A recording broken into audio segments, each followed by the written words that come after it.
प्रदेश विशेषमा आज हामीसँग हुनेछन्। प्रदेश सरकारमा पनि नेकपा विभाजनको असर, 5 मुख्यमन्त्री असुरक्षित। प्रतिनिधि सभा विघटनको विरोधमा जसपा सडकमा, आज विभिन्न ठाउँमा प्रदर्शन।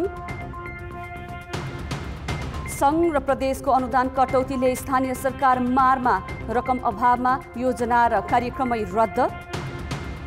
र कृषि ऋणमा ब्याज अनुदान कार्यक्रमले विपन्न किसानलाई मिलेन लाभ, धितो नहुँदा सुविधाबाटै वञ्चित। नमस्कार, म साजना तामाङ। यी थिए प्रदेश विशेषका लागि आजका सामग्री। यसबाहेक सडकले फेरियो पाल्पाको पश्चिम भेगका बासिन्दाको दैनिकी सम्बन्धी सामग्री हामीसँग रहनेछ।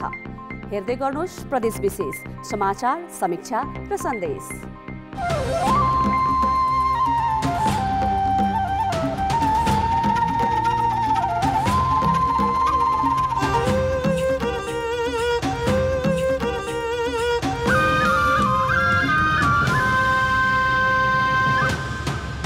प्रदेश विशेष प्रेजेन्टेड बाई एशियन पेन्ट्स। प्रतिनिधि सभा विघटनको विरोधमा जनता समाजवादी पार्टीले आज देशैभर विरोध प्रदर्शन गरेको छ। संसद विघटन अवैधानिक भएको भन्दै जनता समाजवादीका नेता कार्यकर्ताले राष्ट्रपति विद्यादेवी भण्डारी र प्रधानमन्त्री केपी शर्मा ओलीको चर्को विरोध गरेका छन्। विभिन्न स्थानमा प्रदर्शनका क्रममा उनीहरूले संसद पुनर्स्थापनाको माग गरेका छन्। झापाको वीरतामोडमा भएको विरोध सभामा जसपाका नेताले प्रधानमन्त्रीको कदम अलोकतान्त्रिक र अधिनायकवादी रहेको बताए। वीरतामोड बजार परिक्रमा गरेको र्याली मुक्ति चोकमा पुगेर कोट सभामा परिणत भएको थियो। विराटनगरको संसारी माईबाट निस्केको विरोध र्यालीले बजार परिक्रमा गर्दै राष्ट्रपति भण्डारी र प्रधानमन्त्री ओली विरुद्ध नाराबाजी गरेको छ। यसैगरी रौतहटको गौर, सप्तरीको राजविराज र बाराको कलैयामा पनि विरोध प्रदर्शन भएको छ। जिल्लाका विभिन्न स्थानबाट सुरु भएका विरोध र्याली मुख्य बजार पुगेर सभामा परिणत भएका थिए। जनकपुरमा प्रदर्शन गर्दै जसपाका नेताहरूले प्रधानमन्त्री ओलीका कारण संघीय लोकतान्त्रिक गणतन्त्र नै धरापमा परेको बताए। ओलीले आफ्नो अभिष्ट पूरा गर्न संसद विघटन गरेको आरोप उनीहरूले लगाएका छन्। जनकचोकमा सुरु भएको विरोध र्याली बजार परिक्रमा गरी सभामा परिणत भएको थियो। उता रूपन्देही, बर्दिया र कैलालीमा पनि ओली विरुद्ध प्रदर्शन भए। जसपाका कार्यकर्ताले भैरहवा, गुलरिया र धनगढी बजारमा विरोध र्याली तथा सभा गरेका छन्। धनगढीमा नेकपाकै दुई पक्षको प्रदर्शन पनि दैनिक जसो भइरहेको छ। संघ तथा प्रदेश सरकारबाट निर्धारित सीमा अनुसार बजेट प्राप्त नहुनु र प्रक्षेपित आन्तरिक आय हासिल गर्न नसक्दा प्रदेश 1 का स्थानीय तहमा अर्को वर्षका लागि वित्तीय दायित्वको बोझ बढ्दै गएको छ। रकमान्तर तथा योजना संशोधनको सिलसिलाले विकासका काम र लक्षित वर्गका कार्यक्रम प्रभावित बनिरहेका छन्। धनकुटाको शहीद भूमि गाउँपालिकाका लागि गएको आर्थिक वर्ष संघ तथा प्रदेश सरकारबाट राजस्व बाँडफाँड शीर्षकमा 6 करोड रुपियाँको अनुदान सीमा प्राप्त भएको थियो। सोही अनुरूप बस्ती, ओडा र गाउँपालिकाको प्राथमिकताका योजना र कार्यक्रम छनौट भए। तर तोकिएको 6 मध्ये 4 करोड रुपियाँ मात्रै प्राप्त भएपछि सम्झौता गरिसकिएका 33% योजना र कार्यक्रम रद्द गरिए।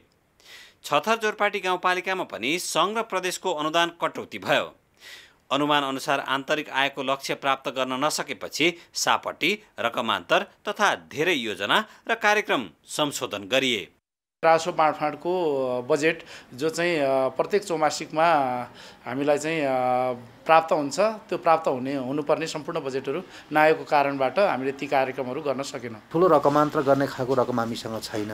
त्यस्तै यदि प्राप्त सिलिङ अनुसारको बजेट आएन भने समस्याहरू पर्छ। पाँचथरको हिलिहाङ र मिक्लाजोङ गाउँपालिका तथा फिदिम नगरपालिकामा पनि संघ र प्रदेश सरकारबाट राजस्व बाँडफाँड शीर्षकको बजेट निर्धारित सीमाको 50% मात्रै प्राप्त भयो, जसले गर्दा भौतिक पूर्वाधारसँगै महिला तथा बालबालिका, दलित, ज्येष्ठ नागरिक र अपाङ्ग लक्षित योजना र कार्यक्रम सञ्चालन हुन सकेनन्। हामीले कार्यक्रम सम्झौता गरिसकेको अवस्थामा चाहिँ त्यसको दायित्व सिर्जना गर्यौँ र त्यो दायित्व सिर्जनाको हकमा चाहिँ हामीले अरू शीर्षकबाट पनि हामीले कार्यक्रम संशोधन गरेर चाहिँ सल्टाएका छौँ। आर्थिक वर्षको पुसदेखि वैशाखसम्ममा सङ्घ तथा प्रदेश सरकारले स्थानीय तहमा जाने अनुदानको शीर्षकगत बजेट सीमा तोक्छन् भने स्थानीय तहले आन्तरिक आयको अनुमान गर्छन्। सोही बजेटको आकार हेरी बस्ती, ओडा तथा गाउँ र नगरपालिका स्तरका योजना र कार्यक्रमको प्राथमिकता निर्धारण हुन्छ। तर स्थानीय तहले अनुमान गरेको राजस्व नउठ्ने सङ्घ र प्रदेश सरकारले पनि आफैले तोकेको सीमा अनुसार बजेट नपठाउँदा तल्ला तहका योजना र कार्यक्रम प्रभावित हुने गरेका छन्। कान्तिपुर समाचारका लागि पाँचथरबाट लक्ष्मी गौतमका साथमा विनोद घिमिरे, धनकुटा। प्रदेश विशेष presented by Asian Paints. प्रदेश विशेष presented by Asian Paints. प्रतिनिधि सभा विघटनपछि नेकपा विभाजित भयो। यसले 6वटा प्रदेशमा सत्ता समीकरण फेरबदलको अङ्कगणित सुरु भएको छ। नेकपाले प्रदेश 2 बाहेक अन्य प्रदेशमा बहुमतको सरकार बनाए पनि पार्टी विभाजनपछि प्रदेश सरकार परिवर्तन हुने अवस्थामा पुगेको छ। नेकपा औपचारिक रूपमा विभाजित भएपछि प्रधानमन्त्री ओली निकट लुम्बिनीका मुख्यमन्त्री शङ्कर पोखरेलको पद पनि सङ्कटमा परेको छ। 87 सदस्यीय प्रदेश सभामा नेकपाका 61 सदस्य छन्। सरकार चलाउन भने 44 सदस्य चाहिन्छ। तत्काल ओली पक्षमा 32 र दाहाल पक्षमा 29 जना देखिएका छन्। तर कित्ता परिवर्तनको क्रम चलिरहेकाले अब कुन खेमाले सरकार बनाउँछ भन्न मुस्किल छ। दुवै खेमा काङ्ग्रेसलाई साथ लिने प्रयासमा छन्। यो राजनीतिक व्यवस्थाप्रतिको अविश्वास जनताले कसरी चाहिँ विश्वास गर्ने? अब झन्डै 2/3 दिएर पनि त्यो सरकारले पूर्ण समय काम गर्न नसक्ने भने अब निर्वाचन केका लागि? उता गण्डकी प्रदेशमा मुख्यमन्त्री पृथ्वी सुब्बा गुरुङ पनि अप्ठ्यारोमा छन्। नेकपाका 40 सदस्य मध्ये ओली पक्षका 27 र पूर्व माओवादीका 12 सहित जम्मा 13 जना दाहाल पक्षमा छन्। सरकार बनाउन भने 31 सांसदको समर्थन चाहिन्छ। त्यसैले नयाँ गठबन्धन गर्नै पर्ने अवस्था छ। नेकपाको फुटपछि बागमती प्रदेश सरकारको नेतृत्व गरिरहेका प्रधानमन्त्री ओली पक्षीय मुख्यमन्त्री डोरमणी पौडेल पनि अल्पमतमा पर्ने भएका छन्। प्रदेश सभाका 110 सदस्य मध्ये नेकपाका 80 जना छन्। त्यसमा दाहाल पक्षका 46 र ओली पक्षका 34 जना छन्। तर नयाँ सरकार गठनका लागि 56 मत आवश्यक पर्छ। प्रदेश 1 कर्णाली र सुदूरपश्चिममा दाहाल समूह अगाडि छ। तैपनि प्रदेश सरकार फेरबदल हुने निश्चित छ। कर्णाली प्रदेशको 40 सदस्यीय प्रदेश सभामा ओली पक्षका 14 र दाहाल पक्षका 19 गरी 33 जना नेकपाका सदस्य छन्। यहाँ पनि सरकार बनाउन अर्को दलसँग तालमेल गर्नै पर्नेछ। कर्णाली प्रदेश मात्र हैन, सबै प्रदेशमा हिजोको दिनमा चाहिँ अब केही हैन सरकार चाहिँ अब पुनर्गठन गर्ने हैन, जस्तो हेरफेर गर्ने भन्ने कुरा त अब स्थायी समितिको बैठकले नै पहिले निर्णय गरिसकेको कुरा थियो। प्रदेश 1 मा प्रधानमन्त्री ओली पक्षका मुख्यमन्त्री शेरधन राई विरुद्ध दाहाल समूहले अविश्वासको प्रस्ताव नै पेश गर्ने तयारी गरेको छ। यहाँ 93 सदस्य मध्ये 67 सदस्य नेकपाका छन्, जसमध्ये दाहाल पक्षमा 45 र ओली पक्षमा 22 जना देखिएका छन्। सरकार गठनका लागि 47 जना पुर्याउनु पर्ने हुन्छ। सुदूरपश्चिममा प्रभावशाली नेता भीम रावल र नेता खेलराज भट्ट फरक फरक कित्तामा उभिएपछि त्यहाँको राजनीति पनि उथलपुथल भएको छ। तर सत्ता समीकरणमा यसले प्रभाव नपार्ने देखिएको छ। 53 सदस्यीय प्रदेश सभामा नेकपाका 39 जना छन्। तीमध्ये 34 जना दाहालका पक्षमा छन् भने 5 सदस्य मात्रै ओलीतर्फ देखिएका छन्। त्यो अनुसार समीकरण जान्छ, त्यो अनुसार भइराखेको छ। 39 का 39 जना साथीहरू जानुहुन्न। मेरो विचारमा पार्टी फुटेर टुक्रिएर चोइटिएर जाने ठाउँ कोही जाँदैन। जहाँ संस्थापन पक्ष हुन्छ त्यही सबै जान्छन्। नेकपाका 32 जना सांसद रहेको प्रदेश 2 मा दाहाल समूह बलियो देखिन्छ। यस समूहका 19 र ओलीतर्फ 13 सांसद खुलेका छन्। तर यहाँ जसपाको सरकार रहेकाले तत्काल फेरबदल हुने देखिँदैन। यसरी हेर्दा प्रदेश 2 र सुदूरपश्चिमका मुख्यमन्त्री मात्र सुरक्षित देखिएका छन्। कान्तिपुर समाचारका लागि प्रदेश सहकर्मीहरूको सहयोगमा क्यामेरामा स्वस्तिक श्रेष्ठका साथ अमृता अनमोल, लुम्बिनी प्रदेश, बुटवल। कर्णाली प्रदेश सरकारले सोझै अनुदान दिँदा रकम दुरुपयोग बढेको र वास्तविक किसानले नपाएको भन्दै कृषि ऋणमा ब्याज अनुदान कार्यक्रम ल्याएको छ। अनिवार्य धितो राख्नुपर्ने भएपछि विपन्न वर्गका किसान लाभान्वित हुन सकिरहेका छैनन्। त्यस्ता धितो राख्न नसक्ने विपन्न किसानलाई प्रदेश सरकारले पनि समेट्न सकेको छैन। सुर्खेतको वीरेन्द्रनगर 9 स्थित गोपाल थापाले 30 रोपनी जग्गा भाडामा लिएर तरकारी खेती गर्न थालेको 13 वर्ष बित्यो। अहिलेसम्म सरकारी अनुदान प्राप्त नगरेका उनी सहुलियत ऋणका लागि बैंक र वित्तीय संस्था नधाएका भने होइनन्, तर उनीसँग आफ्नो नाममा जग्गा नहुँदा ऋण पाउन सकेनन्। उनी जस्तै वीरेन्द्रनगर 4 की एम कुमारी चालिसेले पनि तरकारी खेती गर्दै आएकी छन्। उनी पनि आफ्नो व्यवसाय विस्तारका लागि ऋणको खोजीमा छिन्, तर सरकारले सुरु गरेको ब्याजमा अनुदान कार्यक्रममा अनिवार्य धितो राख्नुपर्ने भएपछि ऋण लिएर व्यवसाय गर्न चाहेका साना किसान र कृषिबाटै राम्रो आम्दानी गरेका विपन्न किसानले भन्दा पनि ठूला लगानीकर्ता घर घडेरी र जग्गा धितो राख्न सक्नेले लाभ लिएका छन्। किसानहरूलाई त थाहा हुन्न, वास्तविक किसानहरू आफ्नै घर धन्दामा हुन्छन्। उनीहरूले आफ्ना छोराछोरी पाल्नको लागि रोजीरोटीको मात्रै खेलो गरिरहेका हुन्छन्। उनीहरूको अगाडि सूचनाको कमी हो कि हैन, ब्याजमा अनुदान पाउन पाए त धेरै राम्रो थियो। ब्याज अनुदान कार्यक्रम कार्तिक 26 गतेदेखि कृषि विकास बैंक र प्रदेश सरकार बीच सम्झौता भएर कार्यान्वयनमा छ।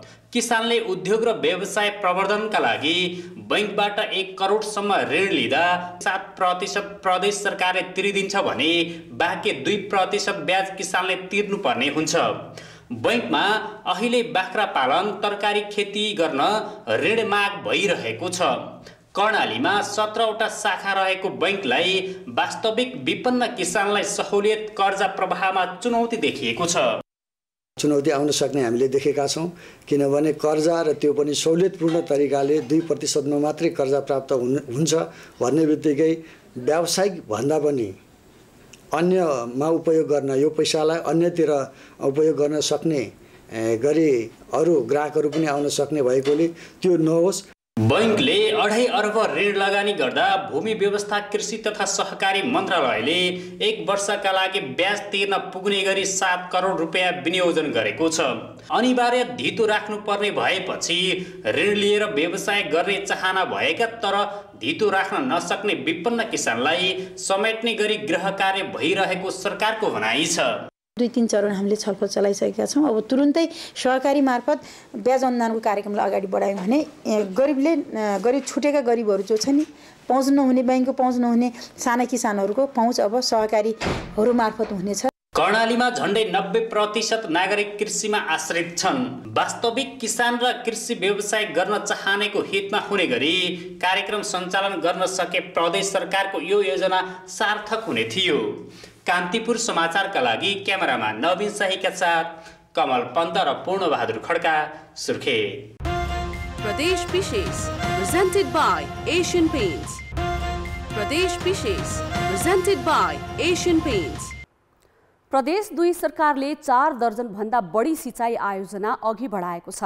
पानीका ससाना स्रोतलाई व्यवस्थापन गरेर किसानको खेतमा पानी पुर्याउने गरी सरकारले मझौला सिँचाइ योजनाको काम तीव्र रूपमा अघि बढाएको हो।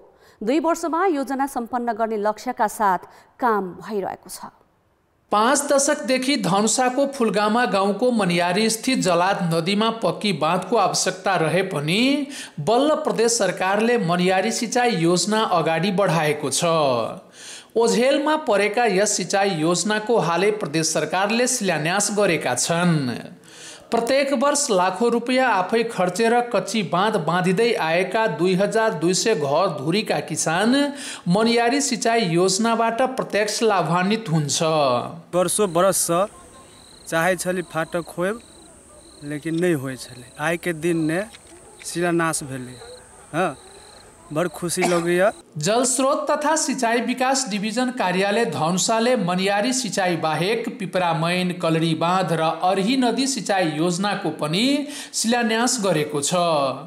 2000 हेक्टरमा सिंचाई हुने यस बाँधहरूबाट किसानले धान, गहुँ र तेलहन बाली उब्जाउन सकिन्छ।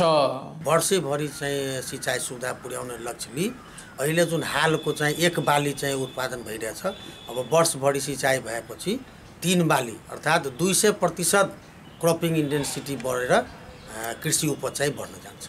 खेत खेतमा पानी र हात हातमा रोजगार भन्ने नाराका साथ प्रदेश सरकारले 5 वर्षभित्र 6,02,306 हेक्टर कृषि योग्य जमिन मध्ये 5,65,000 सिंचाई योग्य जमिनमा पानी पुर्याउने लक्ष्य लिएको छ।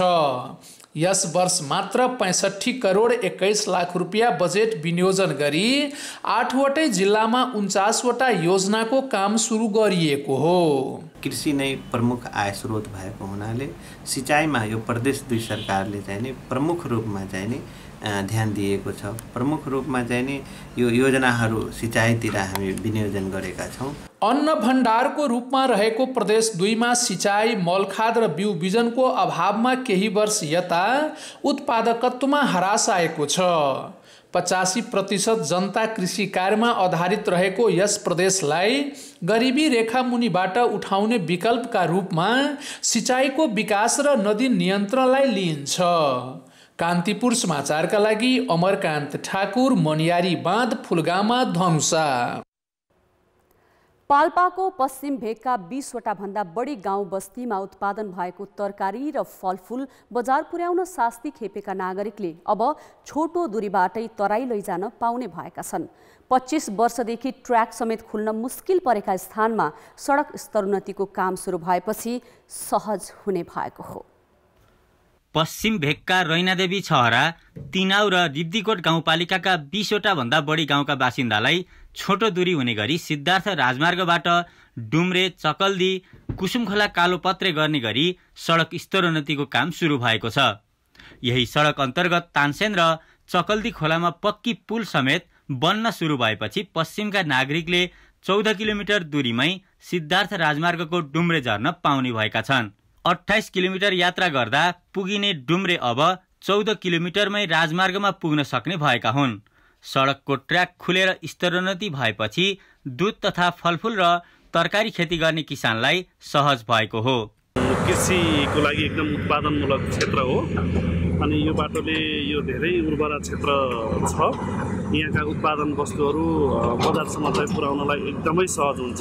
यसअघि हिउँदमा मात्रै जेनतेन सञ्चालन हुने सडकमा वर्षायाममा कम्तीमा 4 महिना बन्द हुने गर्दथ्यो। बाटोले समग्र यो क्षेत्रका कृषि महत्त्व राख्दै गुल्मी र अराखाँचीलाई समेत यो बुटवलसँग राम्रो लिङ्कबाट जोड्ने, छोटो दूरीको रूपले जोड्ने छ।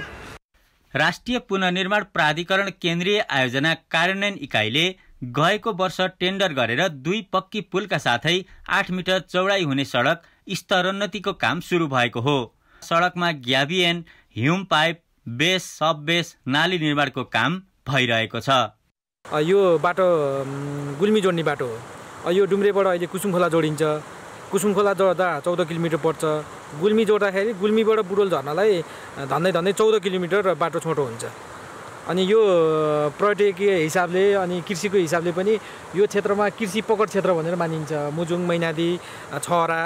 राजमार्गसम्म किसानले आफ्नो उत्पादन ल्याउन कृषि सडक छोटो दूरी हुने भएकाले सजिलो हुने भएको हो। पश्चिमको मुजुङ, पालुङ, मैनादी, छहरा लगायतका गाउँबाट मात्रै वार्षिक 20 करोड रुपियाँ बराबरको तरकारी तथा फलफुल तराईका विभिन्न बजारमा निकासी हुँदै आएको छ। पुनर्निर्माण प्राधिकरणले 15 करोड 92 लाखमा सम्झौता गरेर रायमाझी पिटिआर राजेश्वरी जेबीले सडक स्तरोन्नति र पुल निर्माणको काम गरिरहेको छ। कान्तिपुर समाचारका लागि माधव बर्याल, सिद्धार्थ राजमार्ग, डुम्रे, पाल्पा। प्रदेश विशेष आजका लागि यति नै। प्रदेश समाचारहरूको साथमा भोलि फेरि आउनेछौँ। कान्तिपुर टेलिभिजन हेर्दै गर्नुहोला। नमस्ते।